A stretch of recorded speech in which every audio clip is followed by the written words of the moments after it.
अस्सलामुअलैकुम व्यूअर्स। इस वीडियो में हम ये जानने की कोशिश करेंगे कि पर्सनल प्रोनाउन क्या होता है।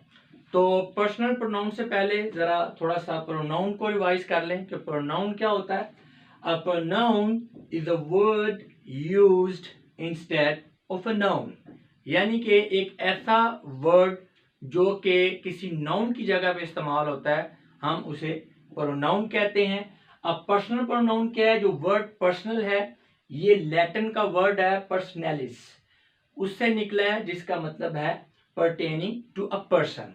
लिहाजा पर्सनल प्रोनाउन की डेफिनेशन ये है, a pronoun used in place of the name of a person or thing is called personal pronoun.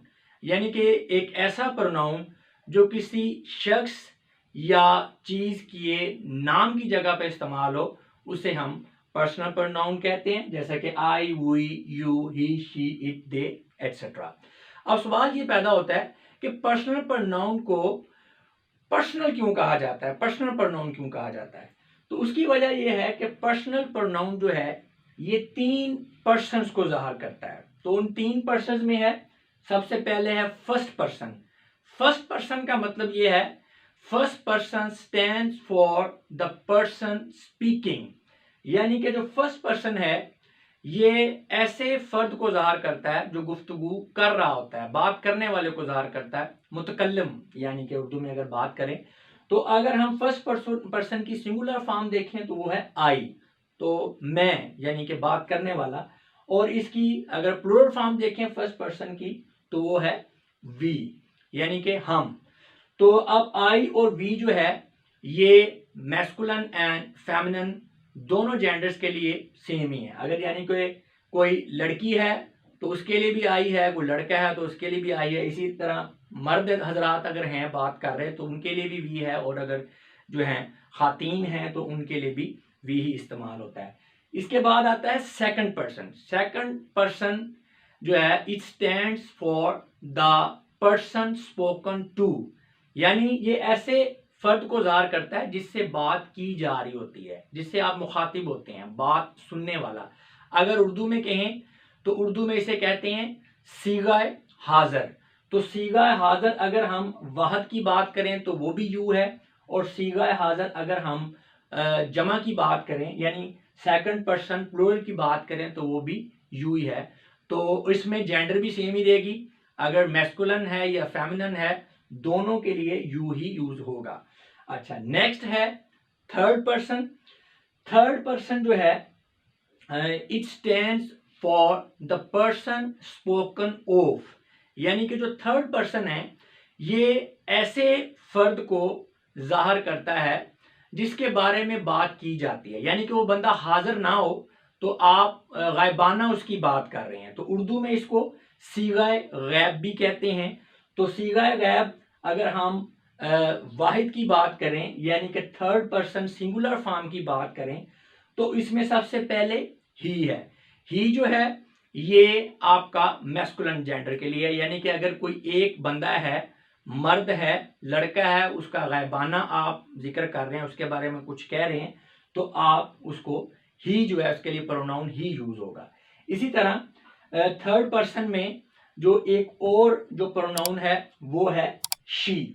Sorry ये स्पेलिंग जो है गलत हो गए, शी, SHE।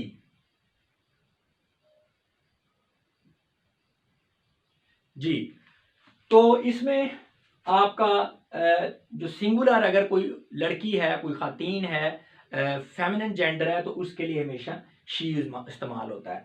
और जो थर्ड पर्सन सिंगुलर में न्यूटर जेंडर है इट, यानी ये इसमें कोई मैस्कुलिन या फेमिनिन की बात नहीं है, तो ये इट इस्तेमाल होगा। अगर कोई चीज सिंगुलर है तो उसके लिए आप उसके बारे में बात कर रहे हैं तो उसके लिए आप इट इस्तेमाल करेंगे।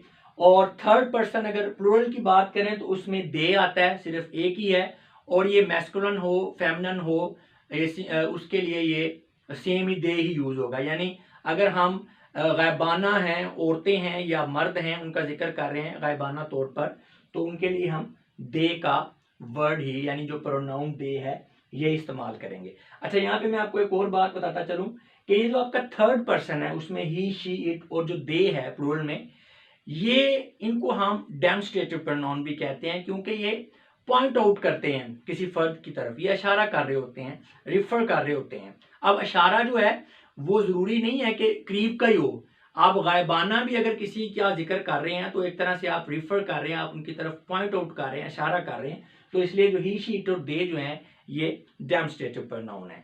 तो नेक्स्ट पॉइंट जो है, डिफरेंट अब चीजें जो हैं पर्सनल प्रोनाउन के हवाले से जो अहम बातें हैं उनको हम डिस्कस करते हैं। तो सबसे पहला पॉइंट ये है, a personal pronoun should be of the same number, gender and person as that of the noun for which it stands। जी, तो हमने पहले ये जो है प्रोनाउन की डेफिनेशन देखी है कि ये नाउन की जगह पे इस्तेमाल होता है। तो प्रोनाउन को यूज करते हुए अपने खास ख्याल रखना है कि जो नंबर, जेंडर और पर्सन नाउन का है, ठीक है, यानी जिस नाउन को आप रिप्लेस कर रहे हैं प्रोनाउन के साथ, तो जो नंबर और जेंडर उस नाउन का होगा, आपने प्रोनाउन में भी उसी नंबर को, उसी जेंडर को और उसी पर्सन को यूज करना है। वो भी आप एग्जांपल्स देखेंगे तो आपको ये बात क्लियर होगी। जैसे Ali is a nice boy, he has lent his computer to Naveed.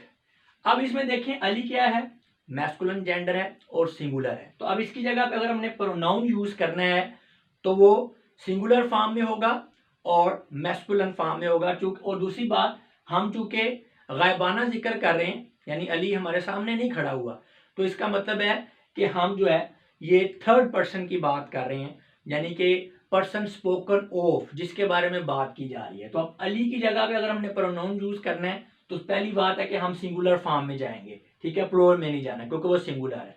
दूसरी बात, ये पर्सन स्पोकन ऑफ है तो इसका मतलब है थर्ड पर्सन है, तो हम ये थर्ड पर्सन में जाएंगे, ठीक है। तीसरी चीज ये है कि इसकी जेंडर जो है ये मैस्कुलिन है, तो लिहाजा हम मैस्कुलिन के लिए कौन सा इस्तेमाल हो रहा है, प्रोनाउन ही है।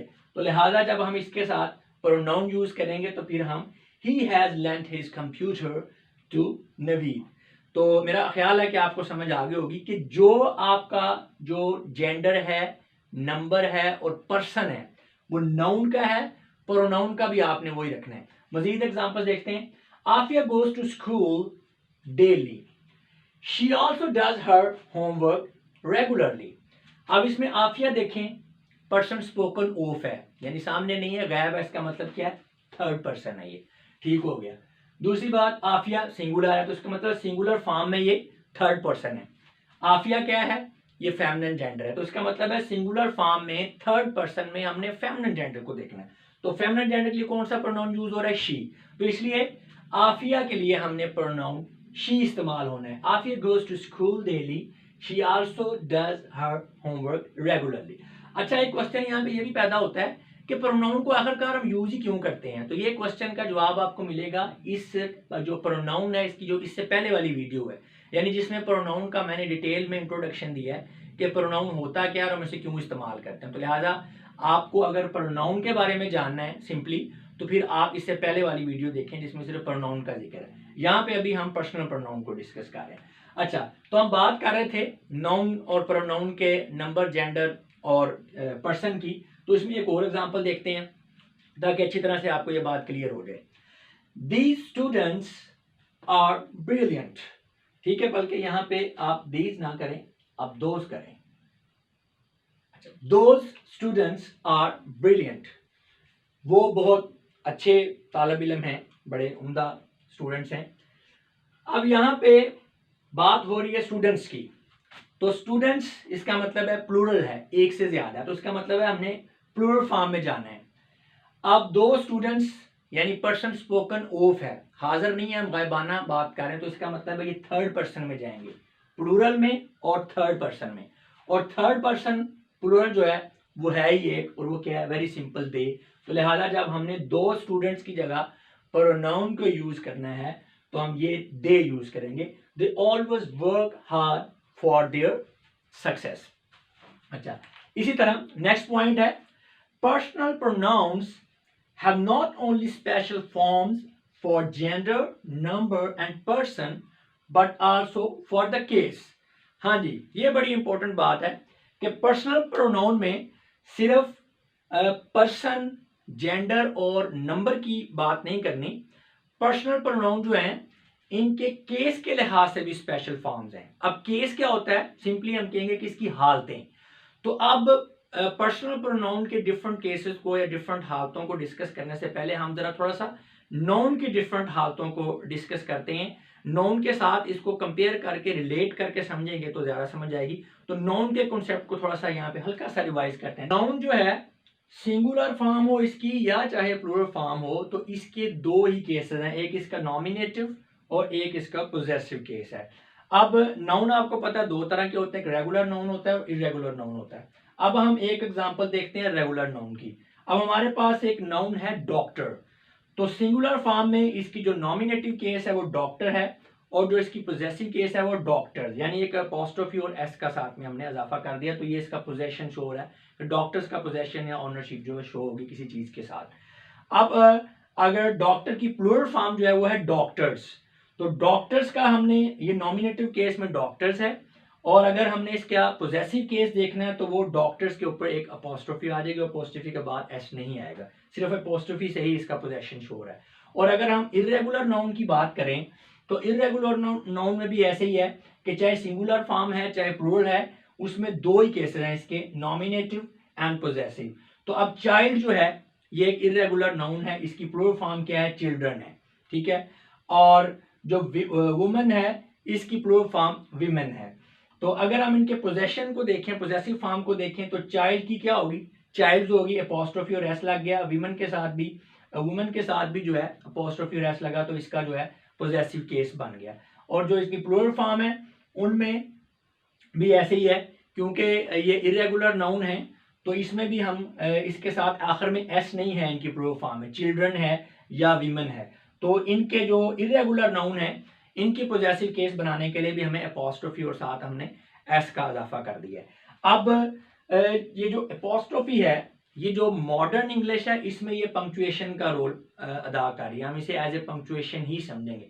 लेकिन अगर हम ओल्ड इंग्लिश की बात करें तो ओल्ड इंग्लिश में जो ओल्ड इंग्लिश के लिहाज से ये जो अपोस्ट्रोफी है ये जो है ये एक पंक्चुएशन मार्क नहीं है। उसकी वजह यह है कि ओल्ड इंग्लिश में पोजेसिव केस को बनाने के लिए ई एस का इजाफा किया जाता था। जैसे कि possessive case in old English में ये एक वर्ड है, जैसे अभी फुट है तो पाँव को ये एफ ओ टी, फुट जो है पाँव, तो इसकी पोजेसिव केस होती थी F O T E S, foots, E S से जो है वो इसकी पोजेसिव केस जो है बनाई जाती थी। तो लिहाजा अगर हम ओल्ड इंग्लिश की बात करें तो उसमें उसके लिहाज से हम फिर यही कहेंगे कि ये जो अपोस्ट्रोफी है बेसिकली ये जो हमने ई को खत्म कर दिया है पोजेसिव पोजेशन शो करने के लिए, कि हम अपोस्ट्रोफी ई एस के बजाय अपोस्ट्रोफी और एस इस्तेमाल कर रहे हैं। तो ओल्ड इंग्लिश में ये जो अपोस्ट्रोफी है it stands for the lost E of the generative case या पोजेसिव केस जो है ये ओल्ड इंग्लिश में।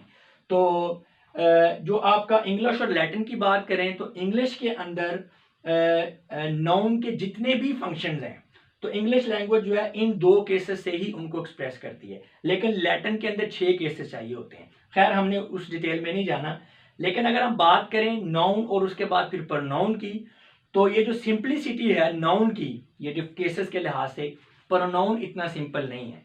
प्रोनाउन में प्रोनाउन के जो डिफरेंट केसेस हैं, एक इंग्लिश लिखने वाले या बोलने वाले शख्स को, एक फर्द को, ये नाउन के जितने भी केसेस हैं उनको याद करना पड़ेगा, लर्न करना पड़ेगा और इनको साथ में उसकी प्रैक्टिस भी करनी पड़ेगी, इसका यूज भी सीखना पड़ेगा कि जो नाउन है उनके डिफरेंट केसेस जो हैं, यानी कि जो आपका सब्जेक्टिव केस है, पोजेसिव केस है, ऑब्जेक्टिव केस है, इनको यूज किस तरह से करना है। तो अगर हम केसेस की बात करें, देखिए फर्स्ट पर्सन जो है इसका सब्जेक्टिव या नॉमिनेटिव केस यानी कि फाइली हालत वो सिंगुलर में आई है और प्लूरल में क्या है, वी है।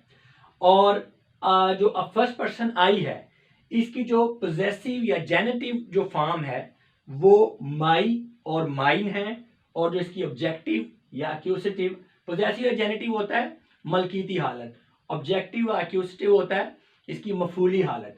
तो आई की जो मलकीती हालत है वो माई और माइन है, और जो इसकी मफूली हालत है यानी कि जो ऑब्जेक्टिव केस है इसका वो है मी। और जो वी है इसका पोजेसिव और जेनेटिव जो है वो आवर और आवर्स है, और जो ऑब्जेक्टिव और एक्यूजेटिव है वो अस है।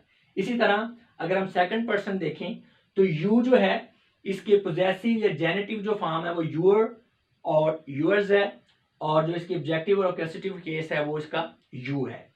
थर्ड पर्सन में ही जो है इसकी पोजेसिव फॉर्म हीज है और ऑब्जेक्टिव फॉर्म जो है वो हिम है। शी जो है इसकी पोजेसिव फॉर्म हर भी है और हर्स भी है, और ऑब्जेक्टिव या जो एक्यूजेटिव फॉर्म है वो शी की वो हर है। इट जो है इसकी पोजेसिव फॉर्म इट्स है और इसकी जो एक्यूजेटिव फॉर्म है वो इट है। इसी तरह अगर हम प्लूरल फॉर्म की तरफ चले जाएं तो प्लूरल में बिल्कुल सेकंड पर्सन की तरह प्लूरल में भी जो है वो इसकी जो यू है सब्जेक्टिव फॉर्म में ये यू है, पोजेसिव में यूअर है और यूअर्स है, और ऑब्जेक्टिव में यू है। यानी कि सिंगुलर हो चाहे प्लूरल हो तो सेकंड पर्सन जो है उनके तमाम केसेस जो हैं वो सेम है। यानी कि पोजेशन इसका भी वो, इसका भी पोजेसिव केस वही है, इसका भी वही है, ऑब्जेक्टिव इसका भी वही है, इसका भी वही है। थर्ड पर्सन की अगर हम बात करें प्लूरल की तो दे जो है ये सब्जेक्टिव या नॉमिनेटिव जो है केस में है, और जो देयर है और डेयर्स ये पोजेसिव या जेनेटिव केस के अंदर है, और देम जो है ये इसकी मफूली हालत है, इसकी ऑब्जेक्टिव या एक्यूजेटिव फॉर्म है दे की। तो अब जरा हम इनके यूज को थोड़ा सा समझने की कोशिश करते हैं कि ये डिफरेंट जो केसेस हैं ये यूज कैसे होते हैं, ये डिफरेंट केसेस क्यों हैं। ठीक है, ये इसलिए हैं क्योंकि ये डिफरेंट फंक्शंस परफॉर्म करते हैं। इनका जो फंक्शंस है वो डिटरमिन करता है कि कौन सा केस इस्तेमाल हो रहा है। तो अभी हम इनकी एग्जांपल्स को देखते हैं, सेंटेंसेस के अंदर इनको यूज करके देखते हैं, तो ये बात जरा क्लियर हो जाएगी आपको।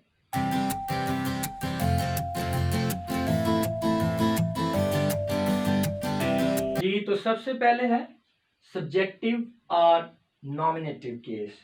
तो सब्जेक्टिव या नॉमिनेटिव केस नाम से ही जाहिर है सब्जेक्ट या फाइली हालत। तो जो सब्जेक्टिव केस के अंदर या नॉमिनेटिव केस के अंदर प्रोनाउंस होते हैं ये हमेशा एक सेंटेंस के अंदर सब्जेक्ट के तौर पे यूज होते हैं। जैसा कि इन एग्जांपल से आप देख सकते हैं, I go to school daily, मैं रोजाना स्कूल जाता हूँ। We do not know him, हम उसे नहीं जानते हैं। यू शुड कम फर्स्ट, तुम्हें पहले आना चाहिए। दे वेक अर्ली इन द मॉर्निंग, वो सुबह जल्दी उठते हैं। शी इज वेरी पंक्चुअल, वो बड़ी पंक्चुअल है, बड़ी रेगुलर है। He is a nice boy, वो बहुत खुश अखलाक लड़का है। तो आप देख सकते हैं इन तमाम एग्जांपल्स में ये रेड इंक के अंदर जो प्रोनाउन लिखे हुए हैं ये सारे सब्जेक्ट के तौर पर यूज हो रहे हैं। और आप देख सकते हैं आई वी यू, और ये आपका दे है, शी है, ही है, ये सारे के सारे आपके सब्जेक्टिव व नॉमिनेटिव केस के प्रोनाउन हैं और ये सेंटेंस के अंदर हमेशा सब्जेक्ट के तौर पे यूज होंगे। इसी तरह नेक्स्ट है ऑब्जेक्टिव और एक्यूजेटिव केस। तो ये भी नाम से जाहिर है ऑब्जेक्ट से निकला है, ऑब्जेक्टिव यानी कि मफूली हालत। तो जो ऑब्जेक्टिव केस या आपके एक्यूजेटिव केस के जो प्रोनाउन हैं ये हमेशा सेंटेंस के अंदर ऑब्जेक्ट के तौर पर यूज होते हैं। तो ऑब्जेक्टिव और एक्यूजेटिव केस के जो प्रोनाउन हैं ये हमेशा सेंटेंस के अंदर ऑब्जेक्ट के तौर पर ही यूज होंगे। जैसा कि इन एग्जांपल से जाहिर है, माय फ्रेंड्स लव मी, मेरे दोस्त मुझे मोहब्बत करते हैं। नवीद हेल्प्ड हिम, नवीद ने उनकी मदद की। वी सॉ देम, हमने उन्हें देखा। The books were given to us, जो किताबें हैं वो हमें दे दी गई थी। I am very thankful to you, मैं आपका बहुत ज्यादा शुक्रगुजार हूँ। तो आप देख सकते हैं यहाँ भी रेड इंक के अंदर जो मी, हिम, देम, अस, यू जो है ये सेंटेंस के अंदर ऑब्जेक्ट हैं। ये सेंटेंसेस के अंदर ऑब्जेक्ट के तौर पे यूज हो रहे हैं। और यहाँ पे देखें आप इनको मिला लें, ये मी है आपका कहाँ पे आ रहा है, ये आ रहा है, और ये आपका हिम है, ये आपका देम है, ये आपका अस है, ठीक है, और ये आपका यू यहाँ पर मौजूद है। तो ये आपके ऑब्जेक्टिव या एक्यूजेटिव केस के जितने भी प्रोनाउन हैं वो सेंटेंस के अंदर ऑब्जेक्ट के तौर पे यूज होंगे। नेक्स्ट हमारा है पोजेसिव और जेनेटिव केस। ये थोड़ा कॉम्प्लेक्स है, थोड़ा डिफिकल्ट है। इसमें पहली तो बात और तरफ ये है कि जो आपके पोजेसिव या जेनेटिव केस के प्रोनाउन हैं वो दो तरह के हैं मोस्टली। तो इनमें कॉलम भी फिर मैंने आपको समझने के लिए दो बना दिए, जैसे माई और mine, your and yours, her and hers. तो इसको जरा समझना है कि जो पहले कॉलम के आपके पोजेसिव केस के प्रोनाउन हैं वो सेंटेंस में सब्जेक्ट और ऑब्जेक्ट दोनों के साथ ही आ सकते हैं। और ये मोस्टली जो हैं ये सब्जेक्ट और ऑब्जेक्ट के साथ आते हैं, सब्जेक्ट या ऑब्जेक्ट के तौर पे यूज नहीं होते, ये सब्जेक्ट और ऑब्जेक्ट को मोस्टली मॉडिफाई कर रहे होते हैं और अमूमन ये एडजेक्टिव के तौर पे यूज होते हैं। ये आगे जाके हम डिटेल में जब पढ़ेंगे इनको तो फिर मैं आपको समझाऊंगा। तो देखें जैसे माई पेंसिल्स आर न्यू, मेरे जो पेंसिल्स हैं वो नई हैं। इसी तरह एक और सेंटेंस देखें, these are my new pencils, ये मेरी नई पेंसिल्स हैं। अब आर्टिकल एक ही है, यहाँ भी पेंसिल है, यहाँ पर भी पेंसिल का जिक्र है। तो आप देख सकते हैं कि ये जो आपका पोजेसिव जो केस का प्रोनाउन है माई, यहाँ पे ये सब्जेक्ट के साथ आ रहा है और यहाँ पे ये ऑब्जेक्ट जो है ऑब्जेक्ट के साथ आ रहा है। इस सेंटेंस में पेंसिल सब्जेक्ट है और इस सेंटेंस में ये ऑब्जेक्ट होता है। इसका मतलब है सेंटेंस और ऑब्जेक्ट जो है ये दोनों को ही मॉडिफाई करता है। ये सब्जेक्ट और ऑब्जेक्ट के साथ इसलिए आते हैं क्योंकि ये पोजेशन को शो करते हैं, ऑनरशिप को शो करते हैं, मलकियत को। तो माई मेरा, यानी पेंसिलें जो है वो मेरी हैं। तो यहाँ पे भी जो है ये, वैसे तो अगर सेंटेंस स्ट्रक्चर के लिहाज से देखो तो ये एडवर्ब के तौर पे यूज हो रहा है क्योंकि एडजेक्टिव को भी मॉडिफाई कर रहा है। तो खैर ये सारी स्ट्रक्चर के वाले से हम डिटेल में नेक्स्ट वीडियोस के अंदर इस पर डिस्कस करेंगे। लेकिन अभी आप जो समझने वाली बात वो ये है कि ये जो आपका जो पहले कॉलम के पोजेसिव केस के जो आपके प्रोनाउन हैं, ये सेंटेंस में सब्जेक्ट और ऑब्जेक्ट दोनों के साथ ही आ सकते हैं। लेकिन जो आपके जैसे ये देखें, हिज पेरेंट्स लाइक मी, उसके जो वालिदैन हैं वो मुझे पसंद करते हैं। तो हिज जो है ये यहाँ पर पेरेंट्स के साथ आया हुआ है, ये सब्जेक्ट के साथ यूज हुआ है और ये आपका हिज जो है ये पहले कॉलम के अंदर ये। तो जो लेकिन आपके सेकंड कॉलम के जो पोजेसिव प्रोनाउन है, जो जेनेटिव केस है आपका सेकंड कॉलम में, ये जो है ये हमेशा ऑब्जेक्ट के साथ आएंगे या एज ए ऑब्जेक्ट यूज होंगे सेंटेंस के अंदर। जैसे कि आप ये एग्जांपल देखें, दीज पेंसिल्स आर माइन, ये पेंसिलें मेरी हैं। तो माइन जो है ये एंड पे है, ऑब्जेक्ट यानी प्रेडिकेट कंस्ट्रक्शन के अंदर ये। दिस बुक इज यूअर्स, ये किताब आपकी है, तो यूअर्स एंड पे है। दिस पेन इज हर्स, ये पेन उसका है। अच्छा, अब इसमें ये देखने वाली बात जो जहाँ पे गलती करते हैं स्टूडेंट्स, या थोड़ी सी जो समझने वाली चीज है वो ये है कि जो सेकंड कॉलम के आपके ये प्रोनाउन है जैसे our, yours, theirs, hers, mine, ये कभी भी सेंटेंस के अंदर नाउन से पहले नहीं आ सकते, ये हमेशा नाउन के बाद ही आएंगे। यानी ऐसे नहीं हो सकता कि दीज आर माइन पेंसिल्स, गलत हो जाएगा अगर ऐसे लिखेंगे। These this this this is yours books, तो ये भी गलत है। या अगर आप इस तरह कर लें, दिस इज हर्स पेन, तो ये भी गलत है। तो ये हमेशा नाउन के बाद आएंगे। अगर नाउन से पहले आपने पोजेशन शो करना है कोई प्रोनाउन लगा के, तो फिर वो पहले कॉलम के होंगे। जैसे देखिए ना, दीज पेंसिल्स आर माइन, ठीक है, तो दीज आर माई पेंसिल्स। आप दोनों सेंटेंसेस का मफहूम सेम है, लेकिन केस में देखें कि ये पहले कॉलम का जो है पोजेसिव केस जो है वो बाद में आएगा नाउन के, और यानी उसको डिफाइन कर रहा है पेंसिल्स को कि पेंसिल जो है ये मेरी हैं। और जो आपका फर्स्ट कॉलम का जो आपका पोजेसिव प्रोनाउन है ये आपका नाउन से पहले आएगा। तो ये आपने याद रखना है कि mine, yours, hers, ours, yours, theirs, ये कभी भी नाउन से पहले नहीं आएंगे। इसी तरह ये देखें, दिस बुक इज यूअर्स, तो ये ठीक है। ये अगर आप करेंगे दिस इज यूअर्स बुक, ये गलत हो जाएगा। अगर आप जो है नाउन से पहले जो है पोजेसिव प्रोनाउन लगाना चाह रहे हैं तो फिर वो यूअर होगा, यूअर्स नहीं होगा। दिस इज यूअर बुक, ये आपकी किताब है। इसी तरह एक और एग्जांपल देखें, दिस पेन इज हर्स, ये उसका पेन है। तो अगर हम इसको इस तरह से लिखें, दिस इज हर पेन, तो मफहूम दोनों सेंटेंसेस का सेम है, लेकिन केस में डिफरेंस है कि ये सेकंड कॉलम का जो है पोजेसिव प्रोनाउन है ये बाद में आएगा, बाद में मॉडिफाई करेगा नाउन के बाद में आके इसको। और ये जो हर है, ये जो फर्स्ट कॉलम यानी ये वाला हर फर्स्ट कॉलम के अंदर है, ये फर्स्ट कॉलम का पोजेसिव प्रोनाउन है, तो ये नाउन से पहले आके इसको मॉडिफाई करेगा और ये एडजेक्टिव के तौर पे भी यूज हो रहा है। तो ये इसमें चीज समझने वाली थी। और एक चीज आपने और इस हवाले से जहन में रखनी है कि there should be no use of apostrophe with the following pronouns of possessive case. यानी कि जब आप ये सेकंड कॉलम के पोजेसिव प्रोनाउंस यूज कर रहे हैं, माइन, योर्स, हर्स, आवर्स, तो यहाँ पे पोजेशन को शो करने के लिए आपने गलती से एपोस्ट्रोफी को यूज नहीं कर लेना। जैसे कि नाउन में हम पोजेशन को शो करने के लिए एपोस्ट्रोफी यूज करते हैं, यहाँ पे नहीं होगा। यानी अगर आप इस तरह से लिखें आवर्स को एपोस्ट्रोफी और एस डालकर, yours, his, hers, its, theirs, तो ये आपके गलत हैं, ये आपका गलत हो जाएगा सारा, ठीक है। तो ये बात ये में रखनी, हमेशा आपने जहन में रखनी है कि जो नाउन है उनके पोजेशन को शो करने के लिए हम अपोस्ट्रोफी यूज करते हैं, लेकिन प्रोनाउन के पोजेशन को शो करने के लिए कभी भी अपोस्ट्रोफी को यूज नहीं करना। लिहाजा ये हमारा जो सही प्रोनाउन की फॉर्म होगी वो ours, yours, his, hers, its and theirs होगी।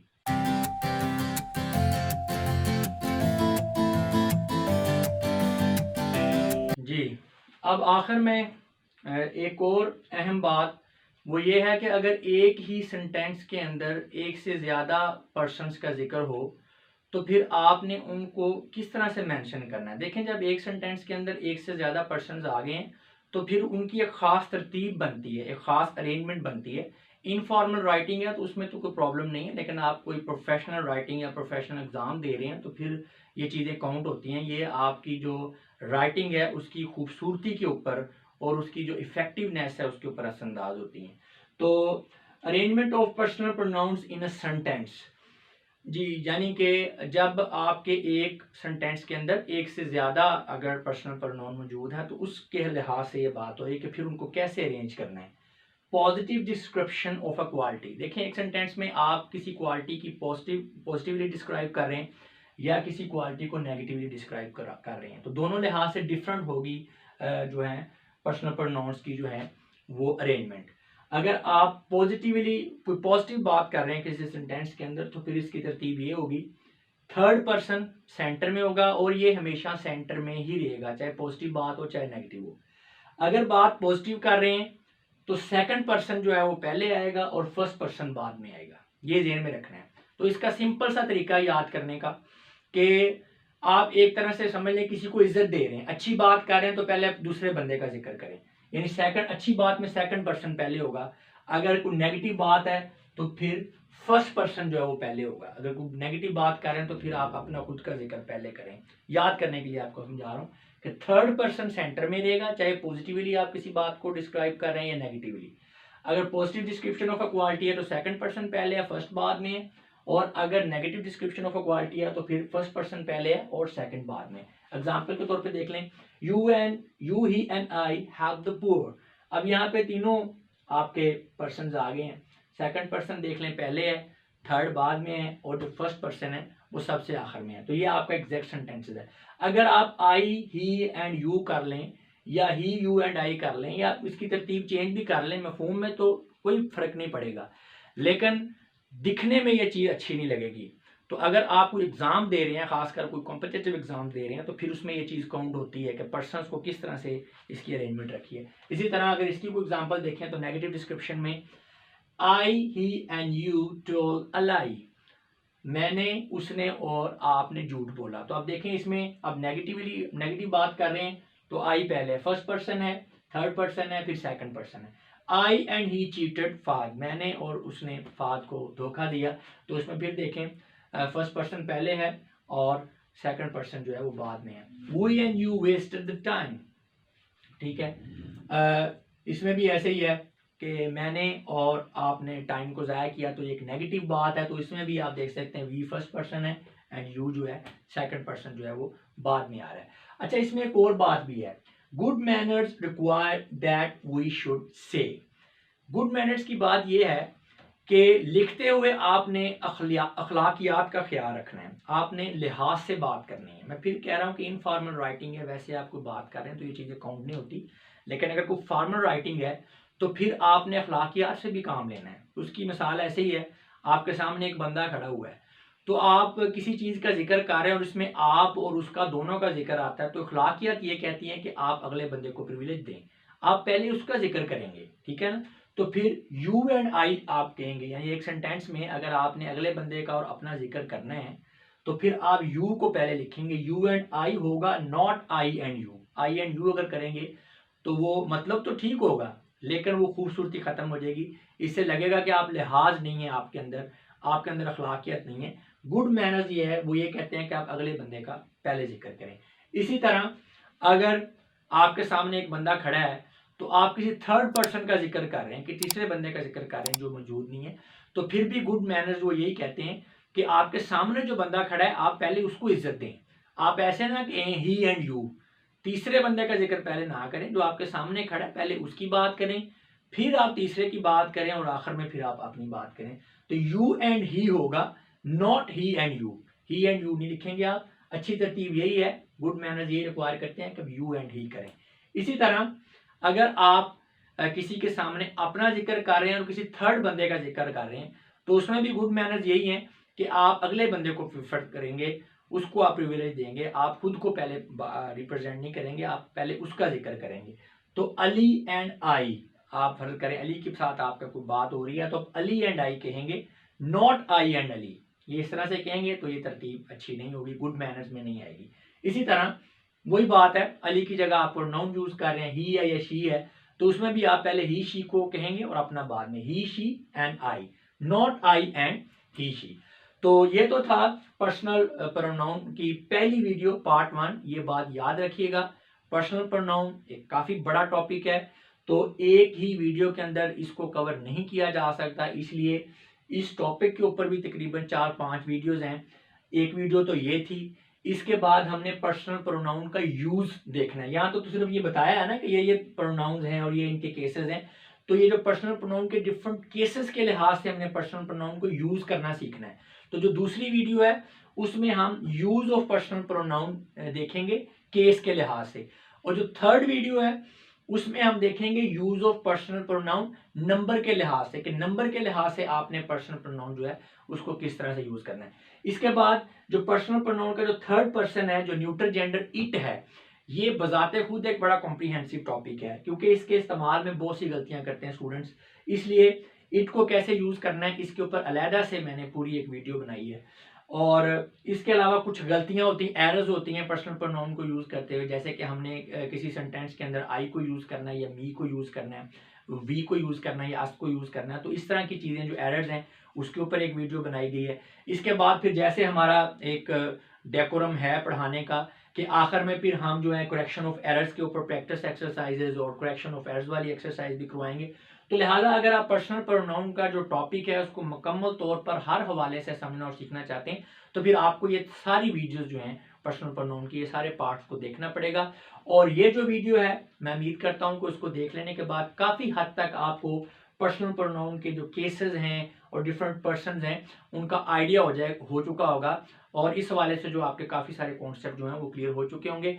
अब मैं आप लोगों से इजाज़त चाहूँगा, आपकी समातों का बहुत बहुत शुक्रिया, अपना बहुत सा ख्याल रखिएगा, खुदा हाफिज़।